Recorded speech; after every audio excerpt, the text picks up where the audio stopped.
literalmente todo está avanzando muy rápido y nos estamos acostumbrando a no esperar. No nos gustan las esperas largas y lamentablemente vivimos en un mundo donde tenemos que esperar largo tiempo para algunas cosas. Y lo mismo pasa con nuestros sueños, con nuestras metas, con nuestros anhelos, nuestros deseos o con las promesas que Dios pudo haber hecho a nuestras vidas o incluso a otras personas. Queremos llegar lo más rápido posible. Mientras más rápido lleguemos, es mucho mejor. Y comenzamos a hacer en nuestras mentes, en nuestras preciosas cerebros que el Señor nos dio, empezamos a crear nuestros tiempos perfectos. Un ejemplo, las niñas que van a entrar a la prepa, ¿verdad? Creo que también en la secundaria, pero yo creo que en la prepa era que tu plan de vida, ¿cómo te ves de aquí en 5 años? Y luego, ¿cómo te ves de aquí en 10 años, de aquí en 15, en 20, etcétera, etcétera? Entonces, empiezan a decirte que crees tu plan, y es algo muy bueno porque también andar a la deriva pues no es malo, ¿verdad? Pero, digo, es malo, pero comenzamos a crear tiempos perfectos en nuestra mente, comenzamos a crear expectativas, que muchas veces expectativas las ponemos altísimas y es lo que queremos hacer y decimos, no, pues quiero terminar la universidad en 4 años, me voy a ir un semestre de intercambio, al siguiente semestre me voy a ir a estudiar a Ensenada en una iglesia, después me voy a Estados Unidos a trabajar y hacer allá lo que yo quiero hacer, y así estamos emocionados, llenos de energía. Y ponle tu nombre y ponle tus sueños y tus anhelos y tu plan de vida, ¿verdad? Entonces comenzamos a crear estos tiempos perfectos en los que queremos que las cosas sucedan, pero realmente muy pocas veces pasa así. Hay veces que el proceso para lograr nuestras metas se alarga más tiempo de lo que nosotros teníamos esperado. Y es algo que yo he estado aprendiendo, ¿verdad? Que aprendí muy bien en esta, que ahorita lo voy a contar. Pero esto a veces se alarga. A lo mejor tú querías, no sé, terminar la universidad en 4 años y pasó algo y la tuviste que terminar en 5 o en 6 o tuviste que dejar la trunca, es un ejemplo, ¿verdad? Entonces yo tenía una expectativa de cómo quería que las cosas sucedieran, pero Dios tenía un plan totalmente diferente. Y a veces los planes de Dios son tan magníficos y son tan alocados que no los entendemos y los dejamos así como, ¿qué está pasando? Entonces, algunas decisiones que Dios hace, nosotros no las entendemos. Y es normal que nos sintamos asustados, que sintamos tal vez tristeza, porque cuando las cosas no suceden como queremos, solemos decepcionarnos, ¿verdad? Y incluso preguntarle a Dios o hacernos preguntas de Dios, ¿por qué no interviniste en esta situación? O Dios, ¿por qué si te obedezco en todo y sigo tus mandamientos y me sé la Biblia de memoria y la vivo y la como y hago todo lo que dice, no me salen las cosas bien? O esta cosa específica no me salió como quería. Entonces, no es malo llegar a preguntarnos estas cosas, porque Dios sabe que somos humanos y Dios sabe que vamos a tener estas inquietudes. Pero resulta que nuestro Dios mira todo el panorama mientras nosotros nada más vemos una mínima parte, una parte pequeñísima. Él mira el mapa del mundo y nosotros vemos el mapa de Mexicali. Entonces él sabe, él sabe por qué está sucediendo las cosas, él sabe por qué lo que tú estabas esperando se alargó más, o a lo mejor se acortó, no necesariamente tiene que ser algo que como específicamente malo para nosotros, muchas veces no entendemos, y es porque Él tiene un plan diferente. En Isaías 55, 55 del 8 al 9, si me pueden acompañar sus palabras. Yo lo voy a guardar por aquí. Dice, lo voy a leer, pero ahí me sigue. Isaías 55 del 8 al 9 dice: porque mis pensamientos no son los de ustedes, y sus caminos son los míos, afirma el Señor. Mis caminos y mis pensamientos son más altos que los de ustedes, más altos que los cielos sobre la tierra. ¿Quién tiene otra versión que me pueda ayudar? No, ¿tú tienes otra versión? No traigo la tuya. Bueno, creo que es otra, ¿sí? ¿Qué? ¿Del 8 al 9? Sí. Porque mis pensamientos no son vuestros pensamientos, ni vuestros caminos mis caminos, dijo Yahweh. Como son más altos los cielos que la tierra, así son mis caminos más altos que vuestros caminos, y mis pensamientos más que vuestros pensamientos. Amén. Pues yo creo que aquí está bien claro, ¿no?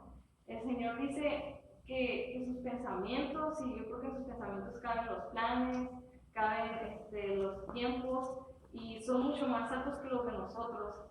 Y a lo mejor nosotros estamos viendo que queremos esto de esta manera, pero Dios dice, ok, te la voy a dar, pero te la voy a dar mucho mejor de lo que alguna vez te pudiste haber imaginado. A lo mejor dice, no te la voy a dar, pero te voy a dar algo mejor que lo que tú estabas esperando. Amén. Y Jeremías 29:11 dice, porque yo sé muy bien los planes que tengo para ustedes, afirma el Señor, planes de bienestar y no de calamidad, a fin de darles un futuro y una esperanza. Y estos dos versículos, yo creo que el de Jeremías 29:11, bueno, yo me lo sé por la Biblia, así como que en los congresos nos lo dicen mucho, y este otro, creo que los dos se complementan, porque uno te habla de que los pensamientos de nuestro Dios son más altos que los de nosotros, y el otro nos dice que sus pensamientos son buenos y son planes de bienestar. Amén. Y no de mal para nuestras vidas. Entonces, sabiendo esto, vamos a ver las historias de las que les dije, porque ya hablé mucho, esto no va a ser una introducción, no. ¡Aleluya! Salía mi mamá, dos personas, vamos a hablar de dos personas, dos personajes de la Biblia, no voy a quitar los zapatos, dos personajes de la Biblia que yo creo que todos conocemos, a lo mejor pueden decir que son muy cliché o que hablamos muchos de ellos, pero vamos a ver su vida rápidamente. Estas personas pasaron por procesos largos y a veces dolorosos antes de poder cumplir el propósito que Dios tenía para ellos. Vamos a ir a Génesis 37 del 1 al 11 para mirar la historia de un joven de 17 años llamado José, el cual, pues vamos a ver qué tiene, a ver qué le pasó. Es Génesis 1 al 11, Génesis del, no, ¿qué? 37 del 1 al 11. Sara, ¿me ayudas a leerlo? Si ya llegaste.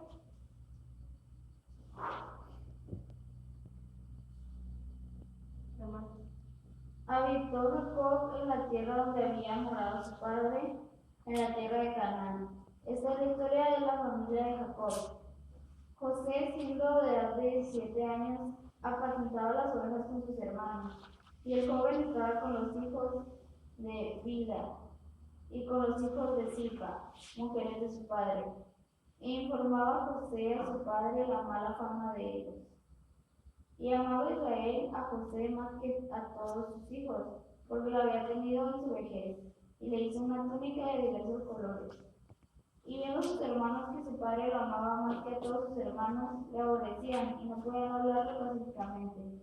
Y soñó José un sueño, y lo contó a sus hermanos. Y ellos llegaron a aborrecerle más todavía. Y él les dijo: oíd ahora este sueño que he soñado. He aquí que atábamos manojos en medio del campo, y he aquí que mi manojo se levantaba y estaba derecho, y que vuestros manojos estaban alrededor y se inclinaban al mío. Les respondieron sus hermanos: ¿reinarás tú sobre nosotros o señorearás sobre nosotros? Y le aborrecieron aún más a causa de sus sueños y sus palabras. Soñó aún otro sueño y lo contó a sus hermanos, diciendo: he aquí que he soñado otro sueño, y he aquí que el sol y la luna y 11 estrellas se inclinaban a mí. Y lo contó a su padre y a sus hermanos. Y su padre le reprendió y le dijo: ¿qué sueño es este que soñaste? ¿Acaso vendremos yo y tu madre y tus hermanos a postrarnos en tierra ante ti? Y sus hermanos le tenían envidia, mas su padre meditaba en esto. José era un muchacho que a los 17 años de edad Dios le daba unos sueños bien locos y descabellados para su familia. Les da unos sueños de grandeza cuando él era un chamaquito, ¿no? Tenía como mi edad. Y era un muchacho, era consentido de su familia, era el más pequeño, ya está, creo que, no, que está Izuli, la más pequeña, todavía es la más pequeña, ¿verdad? Consentido, su papá le regalaba todo, no estoy hablando con rencor, ¿verdad? Le daba permisos, le dejaba salir, le dejaba maquillarse desde temprana edad, pantalones, cuando a sus otros hijos los dejó hasta que tuvieron como 16, 17. Entonces, Dios le da estos sueños de grandeza a este niño, porque muchos no sé qué tan rápido maduraban en esos tiempos, ¿verdad? Pero pues era un muchachito que su papá lo enviaba a que fuera a checar a sus hermanos, y Dios le da estos sueños de grandeza cuando él solamente tenía 17 años, y sus hermanos obviamente se vuelven locos, y de por sí le tenían odio. Ahora que les está diciendo se van a postrar ante mí, pues ellos dicen, oye, o sea, por favor, yo postrarme ante ti. Él era el menor y nunca me había puesto a pensar en esto, pero cuando estaba meditando en esta historia dije, pues era imposible que sus hermanos mayores llegaran a postrarse ante él porque era el menor, y si acaso se postrarían ante el mayor, no sé si era Judá, Rubén, que era el primogénito, que era el que se llevaba la doble porción. Pero era como en los tiempos en el que él vivía, imposible que se fueran a postrar ante él, o que él se fuera a quedar a lo mejor con, no sé, la tribu, o ser el jefe de la tribu. Entonces, él tiene estos sueños y posiblemente no los entendía. Dice aquí que su papá se ponía a meditar en ellos. Y entonces pasa un tiempo, no mucho, y le sucede algo totalmente inesperado, que yo creo que si a él le acaban de decir que sus hermanos lo van a adorar, y luego resulta, bueno, no adorar, rendir como honor, resulta que sus hermanos acaban de venderlo como esclavo, y acaban de humillarlo, y acaban de quitarle el honor que su padre le había dado. Y eso está en Génesis ahí mismo, en el 26. Como sabemos, pues sus hermanos le tenían rencor. Entonces el número 26 dice: entonces Judá les propuso a sus hermanos: ¿qué ganamos con matar a nuestro hermano y ocultar su muerte? En vez de eliminarlo, vendámoslo a los ismaelitas, a fin de cuentas es nuestro propio hermano. Sus hermanos estuvieron de acuerdo con él, así que cuando los mercaderes madianitas se acercaron, sacaron a José de la cisterna y se lo vendieron a los ismaelitas por 20 monedas de plata. Fue así como se llevaron a José a Egipto. Después, si nos vamos al número 39, ahí adelantito, vemos que pasa algo totalmente inesperado. No sé si José tenía en su mente esos sueños y a lo mejor se está preguntando: Dios, ¿para qué me dijiste que soñara esto si ahorita estoy fregando los pisos de estos egipcios? Pero otra vez volvemos a lo mismo. Dios tenía unos planes totalmente diferentes a los que a lo mejor él pudo haberse imaginado. En el número 39, ¿qué les dije? 19 al 26. Bueno, antes de eso, cae esclavo, ¿verdad? Los madianitas se lo llevan a Egipto. Un hombre llamado Potifar, que era el jefe de la guardia del faraón, del rey de ese entonces, lo compra. Y la Biblia nos cuenta que Dios estuvo con José en cada etapa de ese proceso. Ahorita vamos a leer esas citas, pero José comenzó a sobresalir en el trabajo que él hacía en la casa de Potifar, y lo fue ascendiendo hasta que después se convirtió en el administrador de todo lo que Potifar tenía. Pero entonces le sucede algo, que es que cae en la cárcel. Era esclavo y a lo mejor ya había llegado a una etapa en que él estaba cómodo. Bueno, no soy libre, pero tampoco me tratan mal, y de repente, ¡pum!, le llega una tentación. Aquí dice que, yo creo que esa historia la vamos a leer, pero ya aquí esta doña, ¿no? Acá seguro estaba bien guapa, ¿no? Y le dice, que le pide le dice, ¿no? De que se acueste con él. con ella, era la esposa de su amo, y José conocía lo que la palabra de Dios decía. Su padre le debe de haber contado y inculcado la palabra de Dios y sus mandamientos. Entonces él decide no hacerlo, él decide no pecar contra Dios. Y esto lo lleva a caer en la cárcel. Y la única forma, vemos más adelante, de que esos sueños se cumplieran era que él cayera esclavo y que él cayera en la cárcel. Dos sucesos que no tienen nada que ver con el hecho de llegar a tener un lugar de eminencia en la lógica humana. Entonces, él tuvo que esperar mucho tiempo, José, antes de ver su sueño realizado. Pero podemos ver en su historia que él nunca dejó de creer y confiar en Dios. Pudo actuar de dos maneras, que son dos maneras en las cuales también podemos actuar nosotros cuando nos suceden cosas así. Una era enojarse con Dios por lo que pasó y alejarse y pecar y irse y decir, Dios, pues la verdad no funciona contigo, me voy a ir al mundo a ver cómo me va. O lo que él hizo, que fue mantenerse confiado en que no estaba solo y obedecer a Dios aún en ese lugar donde estaba, aunque no era el lugar en que él tenía la expectativa de estar. Y otra cosa es que él empezó a dar lo mejor de sí donde estaba y comenzó a esforzarse, y él era honesto y era trabajador, y no sé si él tenía en su mente cuando estaba administrando la casa de Potifar, no sé si él se imaginaba, se recordaba esos sueños que Dios le había dado, pero no dejaba que el recuerdo de lo que él estaba destinado a hacer le truncara lo que estaba haciendo en ese momento. Entonces, aquí es donde viene la espera y acción. Él estaba esperando el momento en que Dios iba a actuar en su vida, pero durante el proceso en el que estaba, él estaba accionando y estaba haciendo las cosas lo mejor posible donde él estaba. Porque primero vemos que se convierte en administrador de la casa del faraón, y después, cuando cae en la cárcel, dice que le cae muy bien al chilo de la cárcel, y este señor lo pone como administrador de la cárcel, y él está a cargo de los demás presos, los demás gente que tenían ahí. Y no era cualquier cárcel, era la cárcel real.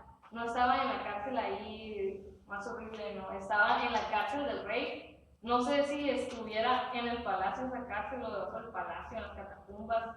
La Biblia no lo dice, pero estaba más cerca de un lugar de eminencia en el que estuvo en su vida, aunque estuviera en la cárcel, ¿verdad? Está como contradictorio, pero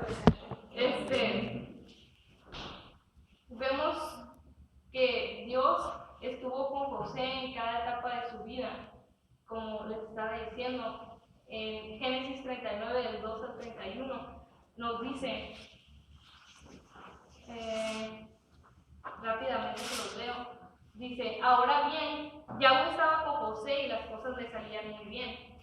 Mientras José vivía en la casa de su patrón egipcio, se dio cuenta de que Yahweh estaba con José y lo hacía prosperar en todo. José se ganó la confianza de Potifar, y lo nombró mayordomo de toda su casa y le confió la administración de todos sus bienes. Por causa de José, Yahweh bendijo la casa del egipcio a partir del momento en que puso a José a cargo de su casa y de todos sus bienes.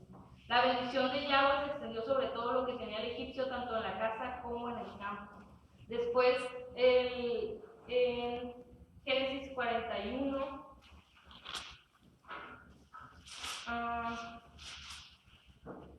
Génesis 41, esperen, Génesis ahí mismo, en el 39, el 21 dice: pero aún en la cárcel, Yahweh estaba con él y no dejó de mostrarle su amor. Hizo que se ganara la confianza del guardia de la cárcel, el cual puso a José a cargo de todos los prisioneros y de todo lo que allí se hacía. Como Yahweh estaba con José y hacía prosperar todo lo que él hacía, el guardia de la cárcel no se preocupaba de nada de lo que dejaba en sus manos. Y luego Génesis 41, ahora sí, el 23, nos dice... no esperen eso. Ya me hice vueltas aquí.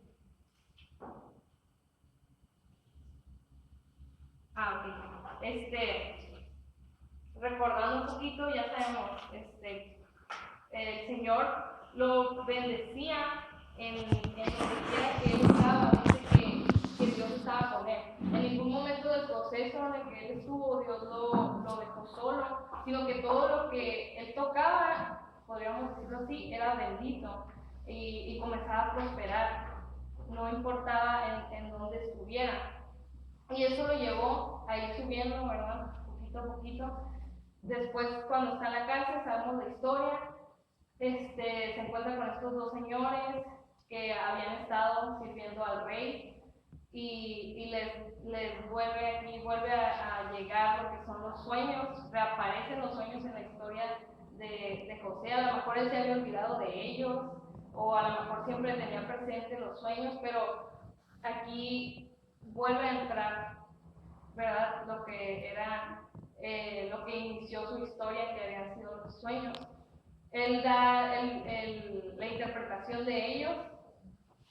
Ambas interpretaciones están correctas. El panadero se va a morir y el copero va a regresar a ser el copero del rey, a estar literalmente a un lado del rey. Y José le dice: cuando estés ahí, acuérdate de mí.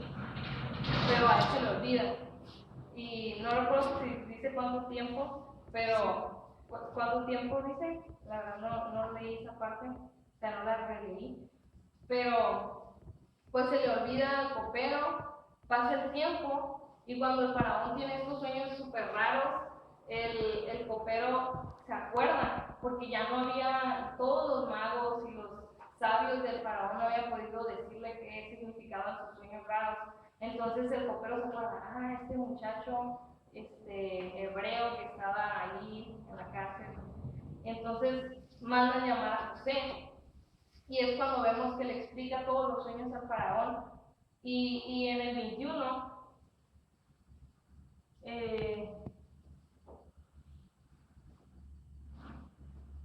dice,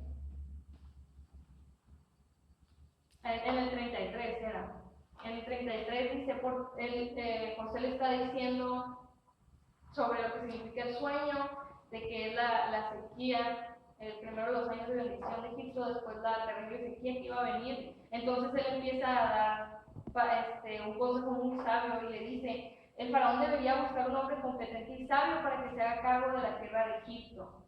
Y ahí José no sabía, pero estaba hablando de él mismo. Y después en el 38, en el 37 dice que al faraón y a sus servidores le pareció un buen plan. Entonces les preguntó a sus servidores: ¿podremos encontrar una persona así en quien repose el Espíritu de Dios? Luego le dijo a José: puesto que Dios te ha revelado todo esto, no hay nadie más competente y sabio que tú. Quedarás a cargo de mi palacio y todo mi pueblo cumplirá tus órdenes. Solo yo tendré más autoridad que tú, porque soy el rey.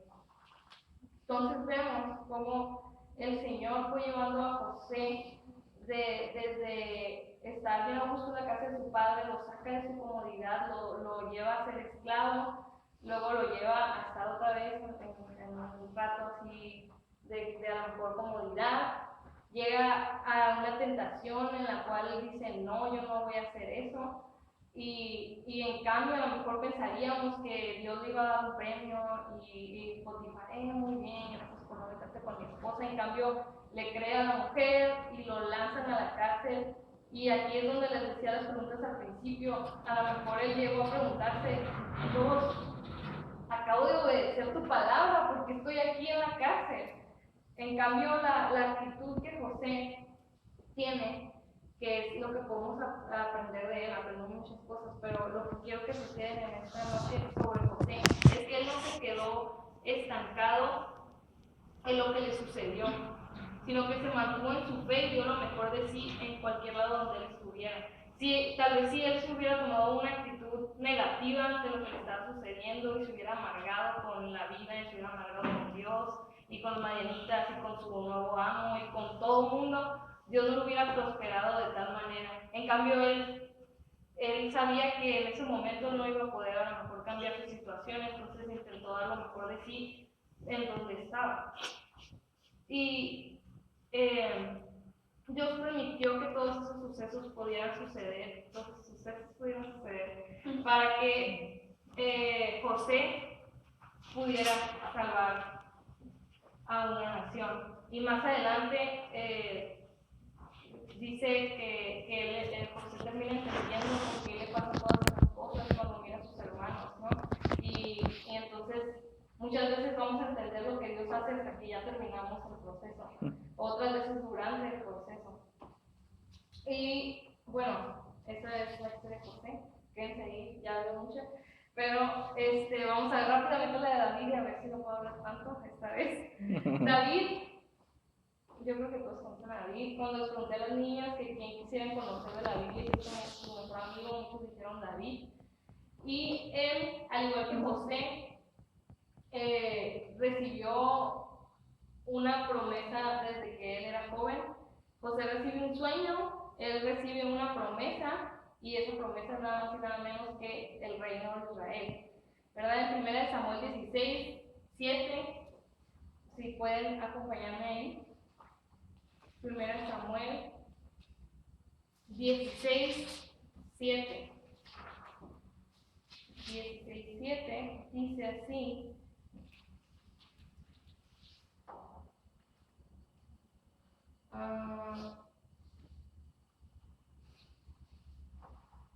Del 7, el número 7 dice: pero el Señor le dijo a Samuel: no te dejes impresionar por su apariencia ni por su estatura, pues yo lo he rechazado. La gente se fija en las apariencias, pero yo me fijo en el corazón. Este es Yahweh hablándole a Samuel cuando él se estaba fijando en qué fuertes eran los hermanos de José y qué guapos eran los hermanos de José. En cambio, el Señor le decía que él se fijaba en el corazón de las personas. El 12 dice que Isaí mandó a buscar a José, porque ya habían visto a todos los demás y ninguno de ellos era el que el Señor había elegido. David. ¿De José? ¿Qué? ¿David? Ah, sí, perdón. De David. Y se lo trajeron. Era buen mozo, trigueño y de buena presencia, que estaba guapo. El Señor le dijo, no es que nos importe, niñas, eso no es importante, el Señor cae en el corazón.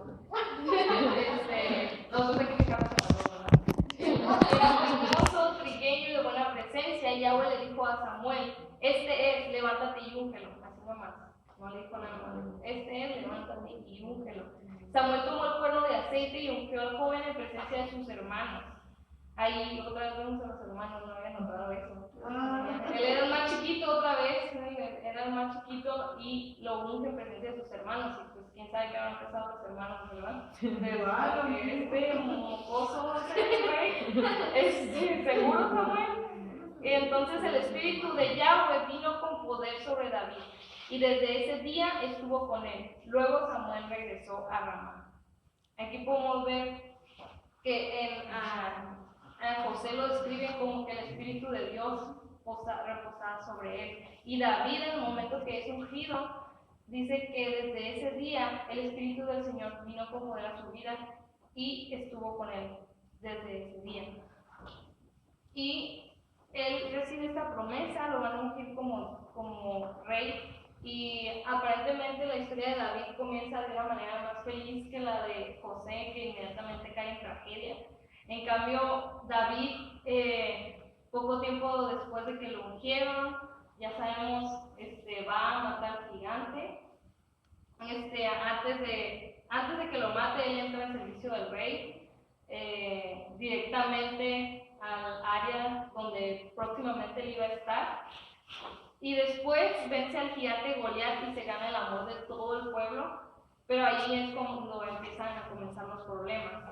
El rey comienza a tomarle odio a David e intenta asesinarlo, hasta que David no le queda otra más que huir de las propias personas a las cuales él le había confiado tanto.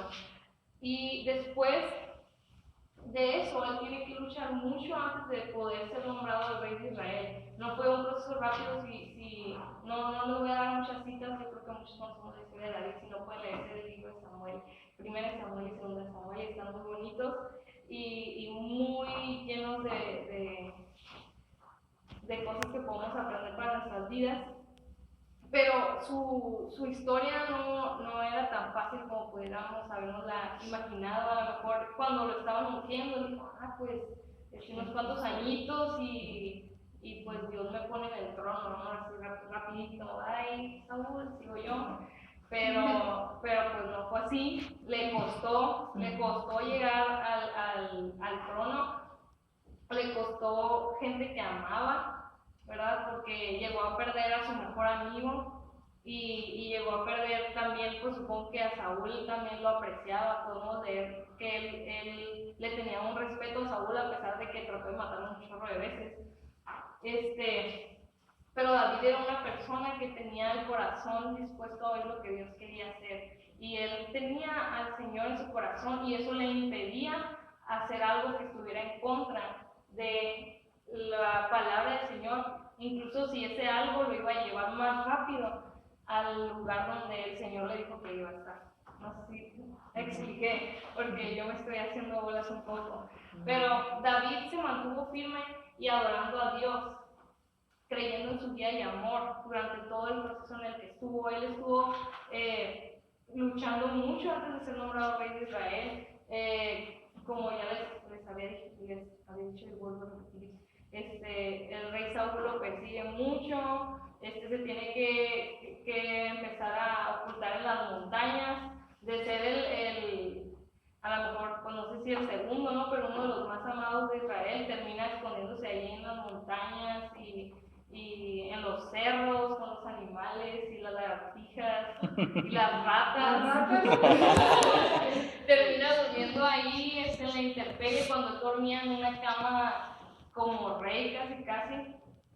Pero él en todo ese tiempo se mantuvo firme y otra vez dio lo mejor de sí en la posición que estaba y no se desesperó, porque podemos ver que al igual que José, David sobresalía en lo que hacía. En 1 Samuel 18, 12, del 14 al 16, ahí adelantito de David y Goliat. 18 del 12 al 16. ¿Quién quiere ayudarme a leer? ¿Nadie? Esther. Primera Samuel 18 del 12 al 16. 18, del 12 al 16. Dice, Saúl le tenía miedo a David, pues se daba cuenta de que Dios lo cuidaba y lo ayudaba a ganar las batallas. Mientras que a él lo habían abandonado, entonces Saúl envió a David al campo de batalla y lo puso al frente de 1000 soldados. David ganó todas las batallas que sostuvo porque Dios lo ayudaba. En todo Israel y Judá querían mucho a David porque él era su líder. Al 16 dice, hermano. Ajá. ¿Ya? Muy bien. Dice que David tuvo éxito, dice el mío en el 14, en todas sus expediciones porque Yahweh estaba con él. Al igual que José, en donde lo pusieran, él era de bendición y él sobresalía. Y Saúl le trató de hacer muchas de estas, no lo envió nada más para hacer una onda con él, lo envió porque pues, supongo que ya quería que lo mataran. Más adelante vemos que otra vez intenta hacerlo cuando quiere casarse con su hija, le dice, ok, pero ve y trae unas cosas de los filisteos y entonces te la voy a dar, pero era plan con maña porque dijo, no, pues no va a poder matar a todos esos filisteos y traerle lo que le pido, pues se lo va a echar. Pero pues no contaba con que el Señor iba a bendecir a David en todo lo que él emprendiera. También sobresalía en lo que hacía, el pueblo lo amaba, incluso los hijos de Saúl lo amaban, estaba casado con la hija del rey y su mejor amigo era el hijo del rey. Y muchas veces, antes de eso, él, como les decía, dio lo mejor de sí en esa posición en la que él estaba, al igual que José, y en ambas historias podemos ver que se mantuvieron esperando en el proceso y esperando en el tiempo que Dios les dijo que esperaran, o no les dijo que esperaran, pero simplemente estaba explícito que tenían que esperar. Y él durante ese tiempo no se quedó con manos pesadas. ¿Sí? Bueno, pues me voy a quedar aquí, no voy a hacer nada, voy a esperar a que Dios venga y me dé que me prometió, sino que ellos accionaron en todos los lugares en que estaban y daban lo mejor que ellos tenían, y siempre adorando a Dios y siempre con la guianza de Dios. Y muchas veces David se sintió afligido y triste, muchas veces, y eso lo podemos ver en los salmos. Muchos de los salmos son David clamándole a Dios y llorando y con un gran dolor en su corazón, porque gran parte de su vida se la pasó por muchos enemigos. A pesar de cuando ya era rey, no todo fue color de rosas en su reinado. Entonces él se sintió triste y afligido, pero él era amigo de Dios y sabía hablar con Dios. Y esto nos lleva a un salmo, y ahorita con esto voy a terminar. El salmo es el Salmo 13, si me acompañan a leerlo. Este es un salmo que leía, no me acuerdo cuándo, hace mucho tiempo. Y cuando lo leía, el Señor, fue mucho antes de la situación que me sucedió, que ahorita lo voy a contar, porque nomás les he dicho a medias, y el Salmo 13.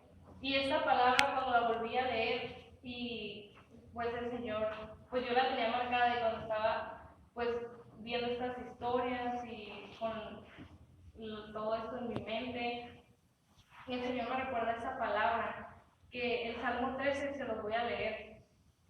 Dice así, si lo tienen en sus Biblias, pueden seguirlo. Dice: ¿hasta cuándo, Yahweh, me seguirás olvidando? ¿Hasta cuándo esconderás de mí tu rostro? ¿Hasta cuándo he de estar angustiado y he de sufrir cada día en mi corazón? ¿Hasta cuándo el enemigo me seguirá dominando? Señor y Dios mío, mírame y respóndeme, ilumina mis ojos. Así no caeré en el sueño de la muerte, así no dirá mi enemigo, lo he vencido. Así mi adversario no se alegrará de mi caída. Pero lo que me llama la atención son los siguientes versículos. Dice: pero yo confío en tu gran amor, mi corazón se alegra en tu salvación. Canto salmos a Yahweh, el Señor ha sido bueno conmigo. Amén. Amén. Y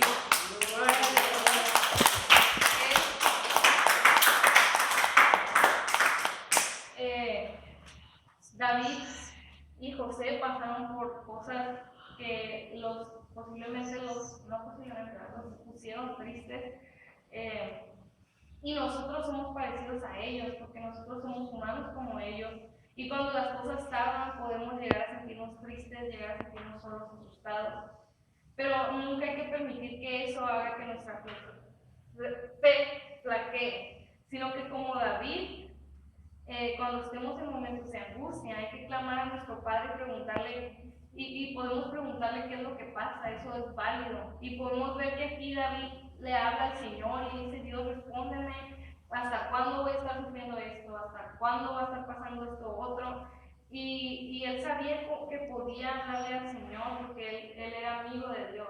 Y nosotros tenemos esa misma capacidad de David, y ahora mucho más, porque sabemos que tenemos a Yeshua, que él abrió el camino y rompió el velo para que nosotros pudiéramos hablar directamente con el Padre. Y él clamaba, y nosotros podemos clamar, pero así como David, clamando y sabiendo dentro de ti y creyendo que a pesar de todo lo que pueda suceder, él tiene el control. Porque aquí David le dice, está pasando sufrimiento, pero en ningún momento, al menos a mí no me parece en esta versión, que David se esté quejando con Dios, que le diga: Dios, ¿por qué me está pasando esto? ¿Qué pasa? Dios, ¿qué no me amas?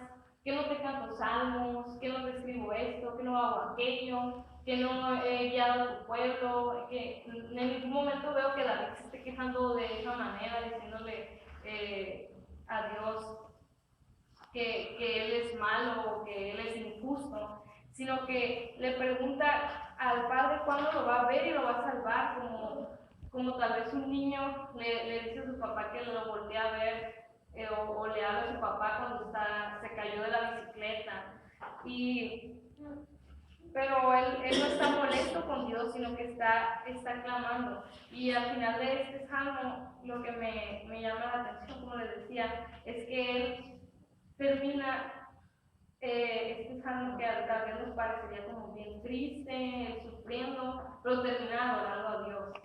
Y yo creo que en medio de cualquier dificultad que tengamos, de cualquier proceso que se alargue, tenemos que adorar a Dios en todo momento y confiar en que Él está de nuestro lado.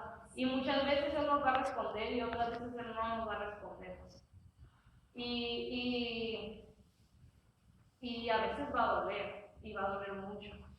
Y puede que nos preguntemos, Señor, ¿por qué no me respondes? ¿Por qué esto se está tardando más de lo que yo esperé? ¿Por qué no fue una respuesta inmediata? Si yo creo que tú puedes dar una respuesta inmediata, pero aún así, en medio de esas preguntas y de esa tristeza, nosotros tenemos que seguir viviendo, esperando y confiando en nuestro Dios, confiando en su gran amor y alegrarnos en su salvación. Porque lo que David hace en este salmo es algo profético, porque a lo mejor él no estaba viendo la salvación de Dios en ese momento, rodeado de sus enemigos, pero él sabía que Dios tenía el poder para salvarlo.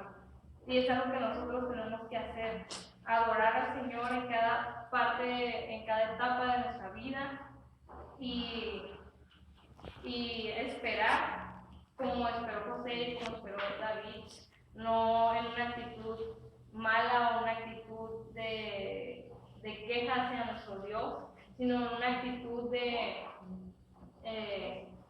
adoración y de decirle, Dios, donde quiera que tú me pongas en este momento, yo voy a dar lo mejor de mí. Voy a esperar en tus tiempos, pero no me voy a quedar con los brazos cruzados. Y pues que podamos decir siempre, no importa lo que suceda, no importa que sea un sí, no importa que sea un no, no importa que sea una espera más tiempo, que después de cada cosa que nos suceda podamos decir, el Señor ha sido bueno conmigo. Y es porque Él siempre ha sido bueno y quiero terminar con eso y también con Juan 16:33, porque creo que muchas personas piensan que cuando venimos a Yeshua todos sus problemas van a acabar, pero Yeshua nunca dijo eso. Yeshua nos dejó muy claro, y este es uno de mis versículos favoritos, en Juan 16:33, se lo pueden aprender, dice, él nunca, eso no dice, pero él nunca nos prometió una vida sin problemas, pero sí nos prometió una vida con Él. Amén. Y Juan 16:33 dice, en este mundo enfrentarán muchas aflicciones, pero anímense, yo he vencido al mundo. Amén. Amén. Y quiero que se queden con estos dos. Yahweh siempre es bueno con nosotros, y a pesar de que enfrentamos aflicciones, tenemos que recordar que los tiempos de Dios son perfectos y que Yeshua ya ha vencido cada uno de ellos. Amén. Y muchas gracias por su atención. Yahweh